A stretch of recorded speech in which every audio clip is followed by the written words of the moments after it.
Ok, pessoal, nesse vídeo a gente vai ver algumas caras que a lei da indução de Faraday assume em casos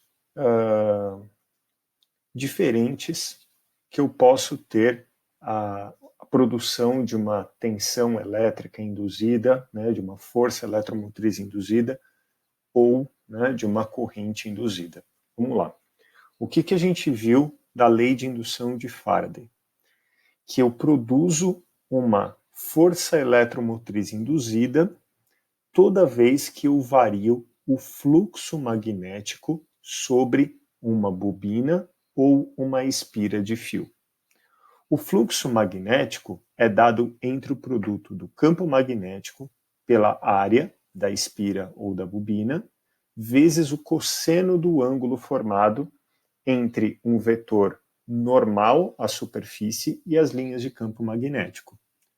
Uma vez que para gerar força eletromotriz eu preciso variar o fluxo, eu tenho aqui três possibilidades de variar o fluxo: mudando o campo magnético, mudando a área da espira ou mudando o ângulo que a espira forma como campo magnético. Nesse vídeo, a gente vai ver como que a lei de indução de Faraday fica em cada um desses três casos.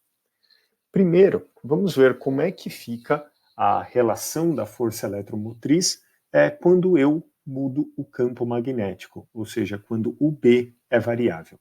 Vamos lá. A força eletromotriz induzida em módulo é N vezes a variação do fluxo magnético pelo tempo. E aqui eu estou pensando no módulo, porque eu não estou preocupado com o sinal matemático. Esse N aqui é o número de voltas da bobina, se for uma espira, o N é 1, tá certo? O tempo aqui é o tempo que demora para variar esse fluxo magnético. Vamos lá. Trocando o delta fluxo magnético por fluxo final menos o fluxo inicial, a gente vai ter isso. B vezes A vezes o cosseno de θ no fim, menos o B vezes A vezes o cosseno de θ no início, sobre o tempo, tudo multiplicado por N. Bom, se apenas o B é variável, eu posso colocar o A cosseno θ em evidência, e a gente vai ter N vezes A cosseno θ vezes a variação do campo sobre o tempo. Ou seja, se eu tiver que o campo magnético varia, sei lá, 4 teslas por segundo, eu vou ter que o ΔB pelo ΔT é 4, tá certo? Isso seria a taxa de variação do campo magnético. Ou seja, essa equação aqui, ela não fica muito diferente da original, tá certo? E evidente que você não precisa memorizar a lei de indução desta forma aqui que eu estou apontando na última parte, tá? Não precisa. Tá. Agora, e mudando a área? Se eu mudar a área da espira ou da bobina, o que vai acontecer? Vai acontecer que eu vou mudar o fluxo magnético que atravessa, portanto eu vou ter uma força eletromotriz induzida. A área variável, ela pode acontecer de duas formas, né? Ou quando eu coloco aqui uma espira, portanto aqui uma volta só, em forma de U, com uma barra móvel, ou quando eu pego uma espira e arrasto ela pelo campo magnético. Ou seja, a área da espira aqui não está mudando, mas à medida que eu vou tirando essa espira do campo magnético, eu tenho uma área de campo cada vez menor, né? Conforme essa espira vai andando aqui para o lado, ela está sendo menos atravessada, né, por campo magnético. Deixa eu agrupar aqui os dois. Ó. Conforme eu vou puxando ela para o lado, ela vai ter cada vez menos área de campo magnético atravessando ela. Tá. Agora a equação vai ficar com uma cara bem diferente. Olha só. A eletromotriz em módulo é igual ao número de voltas vezes o delta fluxo pelo delta tempo. Esse N é 1, né? E aí eu vou ter B vezes A cosseno θ no fim, menos B vezes A cosseno θ no início sobre o tempo. Muito bem. O cosseno vale 1. Por quê? Porque o vetor normal a essa área é paralelo às linhas de campo, portanto forma um ângulo de 0 grau, cosseno de 0 é 1. Então, o que eu vou ter aqui? Vai ser B vezes A final menos B vezes A inicial. Legal. Agora, pega a área disso daqui. A área disso é um lado, que é L, vezes a base. Né? Isso daqui é um quadrilátero. Então, eu vou ter L vezes X. Então, eu vou trocar essa área por L vezes X final menos L vezes X inicial. Que seria o quê? Ó? Por exemplo, o X inicial é esse tamanho todo aqui, e o X final é esse tamanhozinho menor aqui, à medida que a barra andou. Tá certo? Então, vamos lá. O N ficou 1, o B é constante, portanto saiu para fora, foi posto em evidência. A área é L vezes X, então eu vou ter Lx final menos Lx inicial. Como L é um fator comum, ele também pode sair em evidência. E aí eu vou ter x final menos x inicial sobre tempo. Tá, delta x, delta posição sobre tempo, é velocidade. Então, olha só, nesse caso de área variável, a força eletromotriz induzida é dada por B vezes L, que é esse comprimento aqui, vezes a velocidade com que eu arrasto a barra. Tá certo? Nesse caso, a função matemática da eletromotriz induzida fica muito diferente daquela que foi apresentada por Faraday e Newman. Né? Vira só B vezes L vezes V. Tá? Em termos aí de exames vestibulares, é razoavelmente frequente ela ser cobrada desta maneira, tá certo?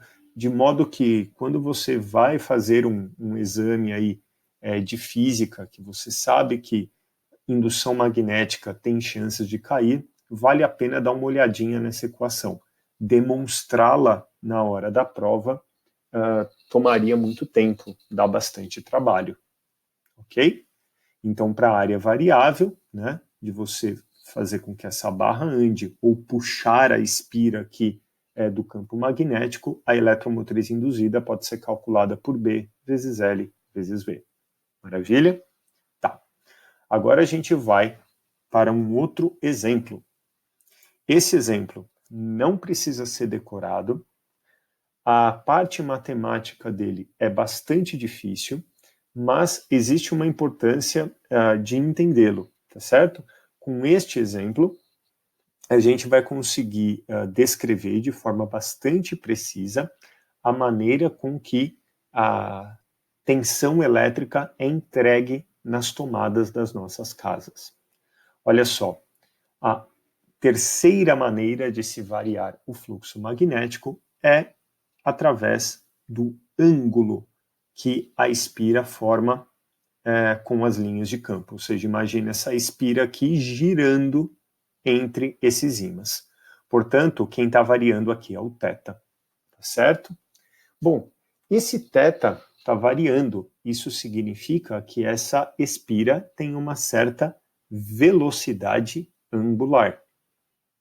Então, eu estou trocando o θ por ômega vezes t. Ou seja, aqui, essa troca que eu estou fazendo é equivalente a trocar ΔS por velocidade vezes t. Eu estou trocando o θ por ômega vezes t, tá certo?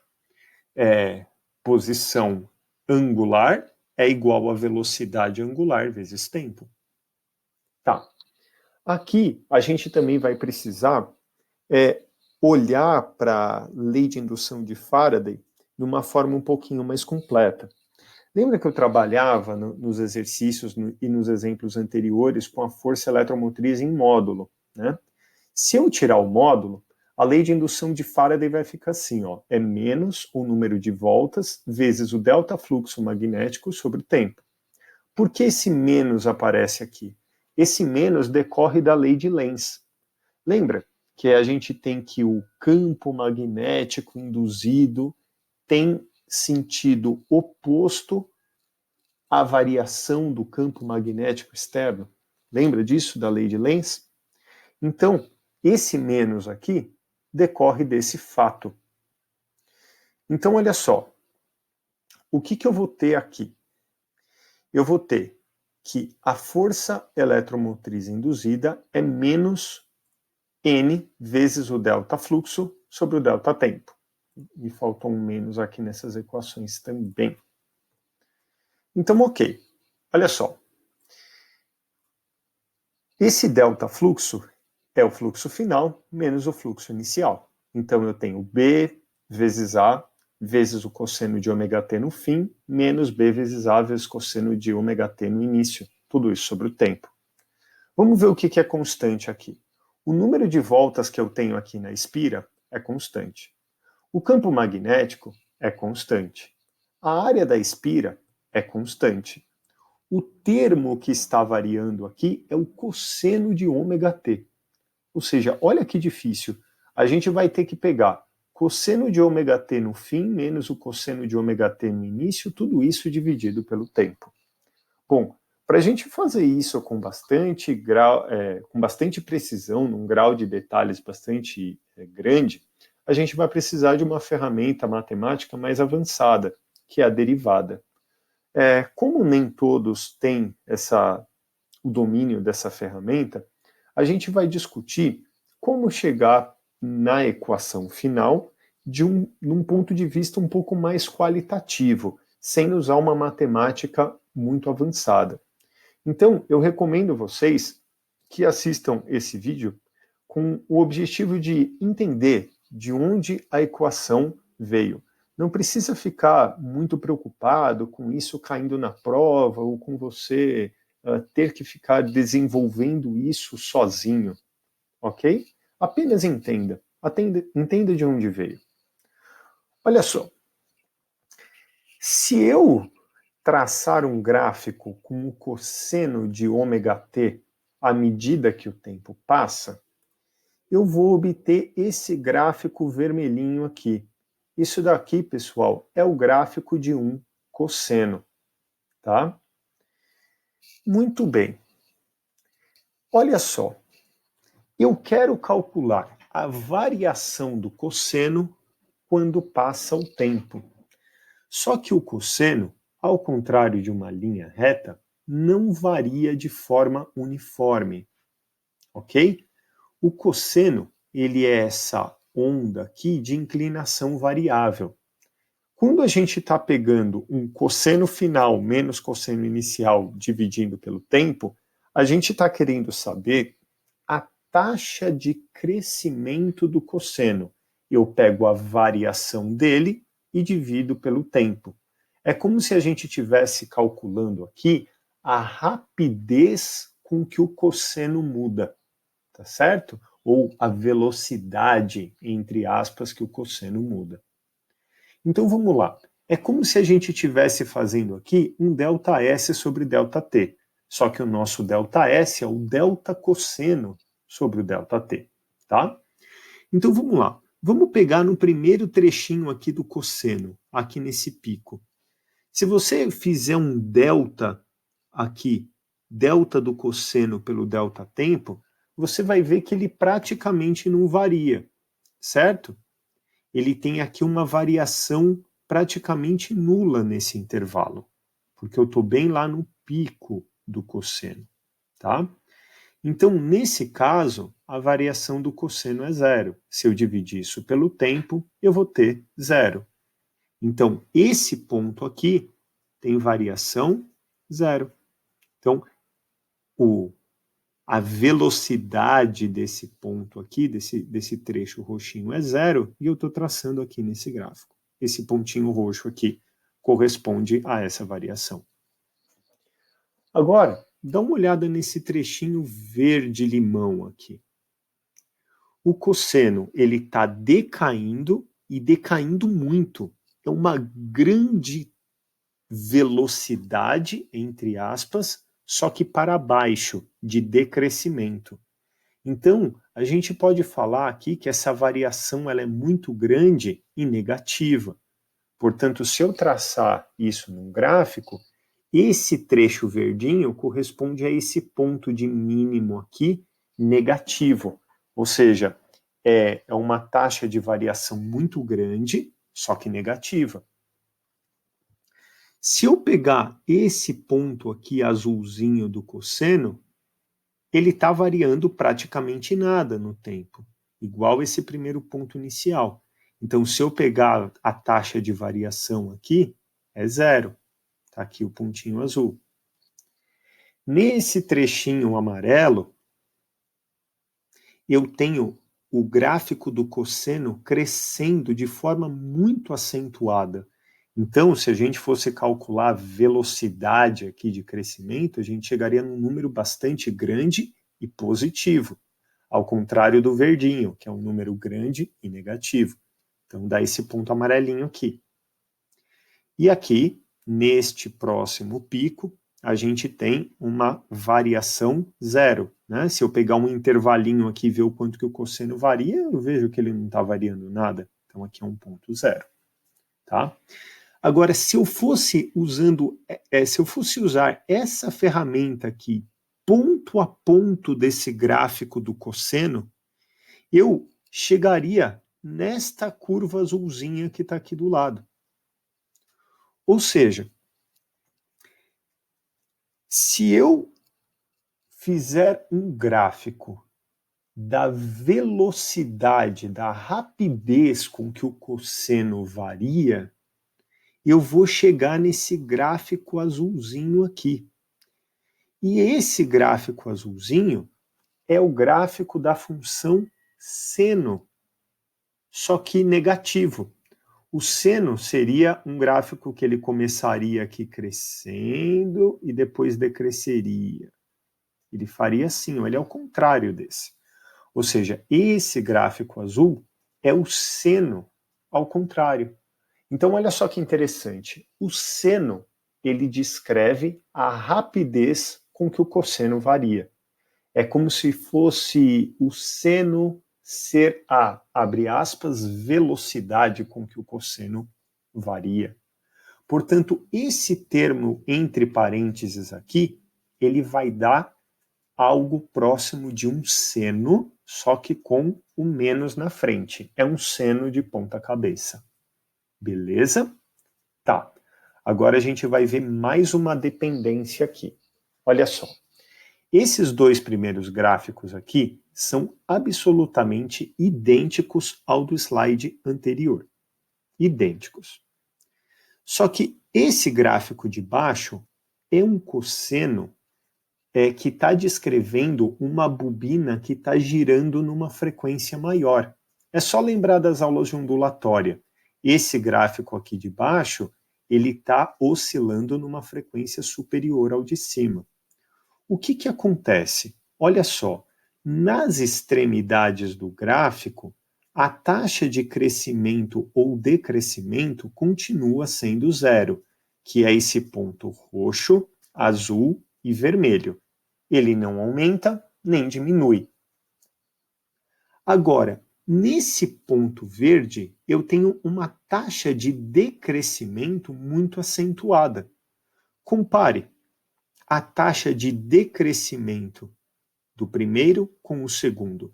Você percebe que a retinha verde aqui, ela está caindo muito mais rápido, ou seja, ela está caindo de forma mais veloz. E esse trechinho amarelo aqui, ela está subindo de forma muito mais veloz. É uma retinha mais inclinada. Ou seja, a rapidez com que esse cosseno aqui de baixo varia é maior do que a rapidez com que esse cosseno de cima varia. De modo que se eu for traçar esse gráfico aqui, eu vou perceber que os meus pontos extremos, eles são maiores, eles representam uma taxa de variação maior. Olha só, o de cima tinha uma taxa de variação que ia de 2 até menos 2 e o de baixo vai de 4 até menos 4. Tá certo? Ou seja, essa taxa de variação aqui, ela depende também da frequência. Quanto maior a frequência, maior a taxa de variação. Beleza?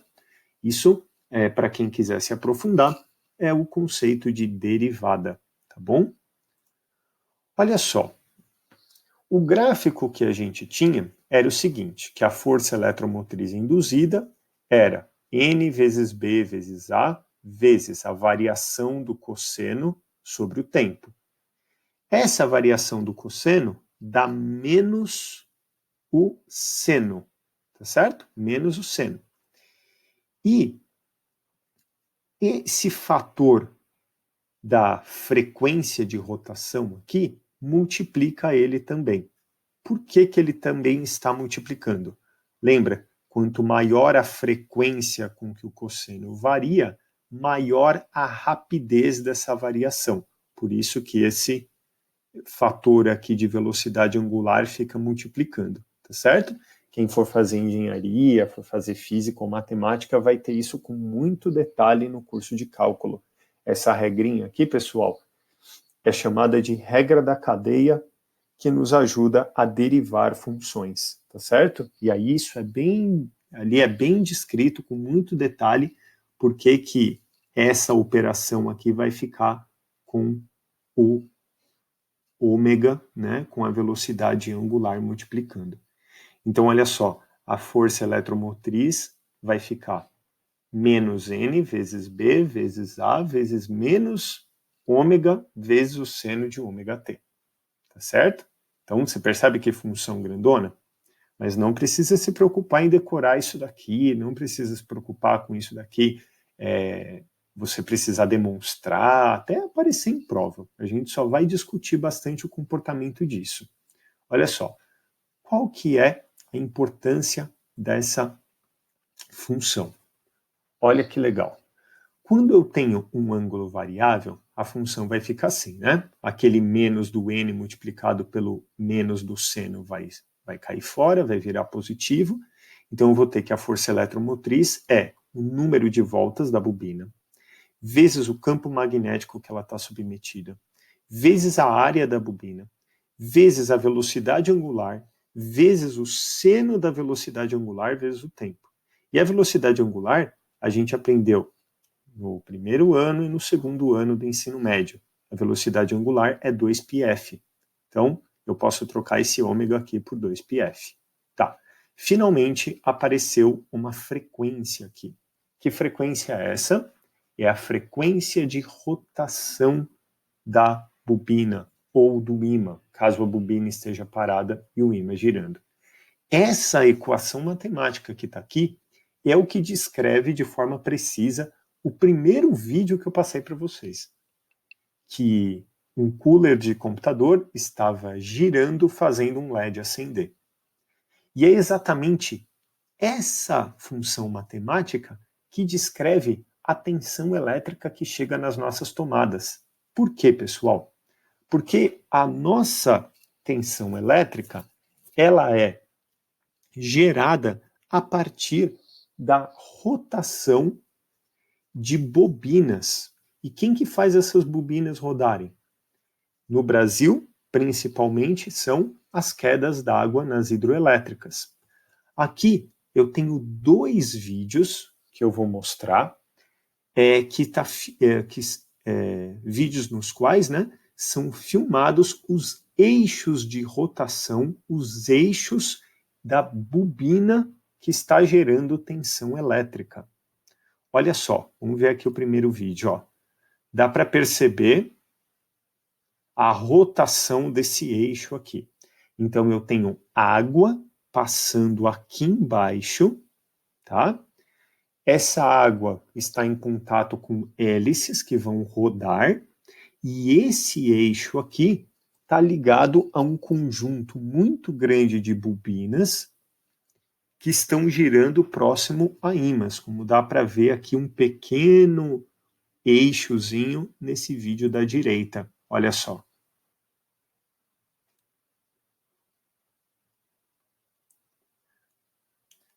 A frequência de rotação desse eixo é finamente acertada pelos operadores da hidroelétrica. Aqui no Brasil, essa frequência é de 60 Hz, ou seja, esse eixo aqui, ele está girando 60 vezes por segundo, tá certo? Se eu mudar a frequência, eu vou ter aqui, ó, aumentando esse F, eu vou ter uma força eletromotriz maior, né? Isso pode queimar os equipamentos, e aí a gente tem um ajuste muito fino dessa frequência. Por quê? Olha só, lembra que a gente estudou a lei de Lenz, né? Toda vez que nós temos uma corrente induzida, nós temos uma força contrária ao movimento. Então, o que acontece? Acontece que se a gente começar a ligar muitos equipamentos, eu vou fazer com que em todo o sistema elétrico circule uma corrente elétrica maior. E essa corrente elétrica maior não é só na tomada da nossa casa, não. Essa corrente elétrica maior vai circular ali nos geradores da usina hidroelétrica. Isso significa que vai ter mais força contrária a essa rotação. Então, o que vai acontecer? A rotação tenderia a diminuir. Imagina que todo mundo na cidade resolve ligar todos os aparelhos em casa. A gente vai ter uma demanda de consumo bastante grande e uma força contrária à rotação bastante grande. Ou seja, essa frequência iria diminuir, porque é como se o sistema ficasse mais pesado para girar. O que o operador da hidroelétrica tem que fazer? Ele tem que abrir a barragem para que escorra mais água. E escorrendo mais água, ele mantém essa frequência de rotação de 60 Hz. Ao contrário, se a gente começar a desligar os equipamentos, a gente vai ter uma corrente elétrica circulante menor, tá certo? E aí eu vou ter menos força de oposição à rotação. Ou seja, se eu mantiver o mesmo fluxo de água, esse sistema vai tender a girar mais rápido. E se eu aumentar a frequência, eu posso gerar mais tensão e queimar todos os equipamentos. Então, o que ele tem que fazer lá na hidroelétrica? Fechar um pouco a barragem para diminuir o fluxo de água. Então, é por isso que se a gente aumenta o consumo, a gente vai demandar mais água, certo? Porque a bobina vai ficar mais pesada de rodar, ele vai ter que liberar mais água que está represada para manter o sistema girando na mesma frequência que aqui no Brasil, em boa parte do mundo, é 60 Hz. Em alguns lugares é 50 Hz, tá certo? Então é por isso que o consumo de água afeta tanto aí a quantidade, o consumo de energia, perdão, afeta tanto a quantidade de água que é usada para gerar a nossa energia, tá certo? Então, se a gente tiver uma represa num nível baixo da água e a gente começar a consumir muita energia, ele vai ter que abrir mais a barragem, essa água vai acabar e se zerar, né, se ficar num nível muito crítico, não dá mais para gerar energia. Né? Por isso que a gente tem que controlar o consumo aí, principalmente em períodos críticos do ano com poucas chuvas, tá? Legal. Então, aqui no Brasil, esse F aqui é 60 Hz. O que eu fiz? Eu tracei um gráfico aqui, colocando essa frequência como 60 Hz. Ou seja, uma oscilação completa desse seno aqui está levando 1/60 segundos para completar, né, para acontecer. Né? O período de um objeto cuja frequência é 60 Hz é 1/60 segundo. Então, em 1/60 segundo, a gente tem aqui uma oscilação completa. Legal? Ou seja, isso significa que a tensão elétrica na nossa tomada ela está variando com o tempo. E mais, pessoal, ela está variando com o tempo entre valores positivos e negativos. Eu tenho essa variação aqui. Aí você fala, pô, legal. E aí? Não vai queimar o equipamento? Não. Essa variação positiva e negativa aqui é o que dá origem ao nosso termo corrente alternada. Ou seja, é como se a polaridade, o positivo e negativo da nossa tomada ficasse mudando. É como se você pegasse a pilha do seu controle remoto e ficasse trocando ela de lado 60 vezes a cada segundo. É isso que acontece nas nossas tomadas. E aí você fala, pô, professor, mas eu tenho uma lâmpada acesa aqui, por que eu não vejo a lâmpada piscar? Bom, pessoal, você não vê a lâmpada piscar porque essa variação ela ocorre numa frequência muito alta, certo? A gente tem uma frequência aí de 60 Hz. Então, ela vai ficar pulando aqui 60 vezes a cada segundo. Ela vai completar esse ciclo aqui 60 vezes por segundo. Tem alguns instantes que a tensão é zero? Tem sim, mas são instantes muito breves, não dá para a gente perceber. E aí, quando a gente fala que a nossa tomada tem 127 volts, o que é isso? Não é o valor de pico, é o valor, pessoal, que a gente chama de valor eficaz. É como se fosse o valor médio, tá? Com aproximações aí, é como se fosse o valor médio da tensão elétrica. Então, essa tensão elétrica aqui fica oscilando entre valores positivos e negativos, e, em média, a gente tem aqui uma tensão eficaz de 127 volts, mas o pico é um pouquinho maior do que isso, tá, pessoal? Esse pico aqui é de aproximadamente 180 volts. E isso da tensão ficar alternando, né, mostra o porquê que os equipamentos ligados na tomada não têm um polo positivo e negativo. Se a gente pegar um equipamento que não tem o fio de aterramento, né, que é esse terceiro pino aqui da tomada, pode perceber que se você ligar a tomada de um jeito ou trocar os terminais de lado, né, você tirar a tomada e inverter, o equipamento funciona do mesmo jeito, porque o positivo e o negativo da tomada fica oscilando. Legal. E aí você pode estar perguntando assim, bom, qual que é a vantagem, né? Qual que é a vantagem da tensão elétrica ficar oscilando desse jeito? Portanto, a corrente também fica oscilando. Por que eles não entregam 127 volts constantes? Isso é um assunto bem interessante, mas vai ficar para um próximo vídeo. Vamos fazer uma revisãozinha básica aqui? Olha só, todo esse sistema que a gente viu de ímã ou bobina girando, toda essa demonstração tinha um único intuito: explicar para vocês o porquê que a tensão elétrica nas nossas tomadas é do tipo alternada e não contínua, tá certo? Lembrando que numa usina, seja ela movida a água, a vento, a óleo diesel, a vapor, você tem a tensão elétrica sendo produzida a partir de uma rotação e por isso a tensão é alternada. Maravilha? Só para explicar isso. Um outro caso que nós vimos de novidade é como que a lei de indução de Faraday fica em casos que eu tenho a área variando, né? Fica como B vezes L vezes V. Daqui acaba sendo uma sacada importante para algumas provas de vestibular.